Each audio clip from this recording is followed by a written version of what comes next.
আবি মুঈদ বলছে, আমি তোমার সাথে বন্ধুত্ব ঠিক রাখতে চাই। যদি আমার সাথে বন্ধুত্ব ঠিক রাখতে চাও তাহলে মুহাম্মদ সাল্লাল্লাহু আলাইহি ওয়াসাল্লামের কাছে যাবে, গিয়ে তার কালিমাটাকে ফিরাই দিয়ে আসবে। আর ফিরিয়ে দিয়ে আসার সময় মুহাম্মদের মুখের মধ্যে থুতু মেরে আসবে।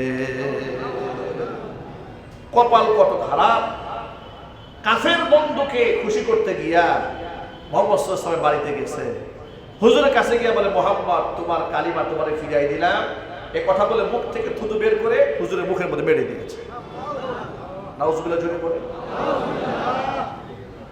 আল্লাহ নবী সাল্লাল্লাহু আলাইহি ওয়াসাল্লাম ব্যক্তিগত আক্রোশে কোনোদিন বদদুয়া করেন নাই, কিন্তু ধর্মীয় ব্যাপারে যদি কোনো আঘাত এসেছে নবী সাল্লাল্লাহু আলাইহি ওয়াসাল্লাম তার জন্য বদদুয়া করে দিয়েছেন।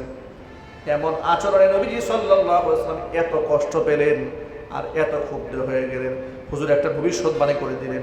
সেদিন বেশি দূরে নয় যেদিন এই উকবা ইবনে আবি মুঈতের কল্লা লাঞ্ছিত হয়ে মাটির সাথে ঘোরাঘুরি করবে।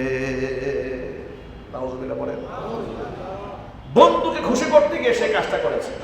তার ব্যাপারে এই কোরআন মাজিদে আল্লাহ তাআলা আয়াত নাযিল করেছেন সূরা ফুরকানে।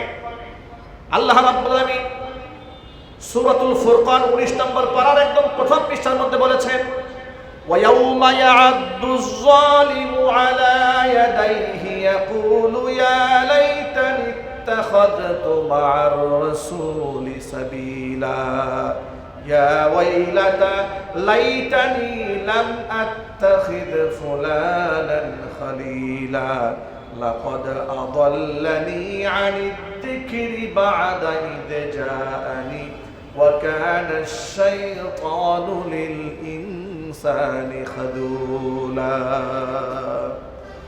কিয়ামতের দিনে জালেম ওয়ায়াউমা ইয়া'আদ্দুজ যালিমু আলা ইয়াদাইহি, নিজের হাতের চামড়া নিজে কামড়িয়ে ছিঁড়ে ফেলবে, আফসোস করবে, আহারে আমি সেদিন যদি এই জালেম বন্ধুর সাথে বন্ধুত্ব ঠিক না রেখে রাসূলের সাথে যদি আমি পথ চলতাম তাহলে কত না ভালো হতো। আহারে এমন নিকৃষ্ট মানুষকে যদি আমি বন্ধুই না বানাতাম তাহলে কত না ভালো হতো। লাকাদ আদাল্লানি আনি যিকরি বাদা ইদ জাআনি, আমার কাছে হেদায়েত আসার পরে সে আমারে গোমরা বানিয়েছে। বন্ধুত্ব ঠিক রাখতে গিয়ে আমি মুহাম্মদ সাল্লাল্লাহু আলাইহি ওয়াসাল্লামের সাথে বিয়াদবি করেছি। আমার ভাইয়েরা, যদিও এই আয়াতটা নাজিল হয়েছে বিশেষ একটা ঘটনাকে কেন্দ্র করে, কিন্তু গোটা পৃথিবীর মধ্যে তার হুকুমটা ব্যাপক। কিয়ামতের দিন অসংখ্য মানুষেরা হাসরের ময়দানে এই কথা বলে আফসোস করবে, সেদিন কেন আলেমদের কথা শুনি নাই, কেন ইমামদারদেরকে বন্ধু না বানাইয়া রাম বাপ নাস্তিক কাফের এদেরকে বন্ধু বানিয়েছিলাম। আছে না নাই? জোরে বলেন, আরো চিৎকার দিয়ে বলেন, আছে না নাই? দেখবেন ফেসবুকে আলেমদের বিরুদ্ধে লেখালেখি করে মুসলমানের সন্তান নাই? আরো জোরে বলেন, গাজীপুরে নাই? আলেমদের সাথে তার দুশ্মনীটা কোন জায়গায়? আলেমের সাথে জমি নিয়ে মারামারি, টাকা বসায় নিয়ে, ক্ষমতা নিয়ে না, তাহলে দুশ্মনীটা কেন?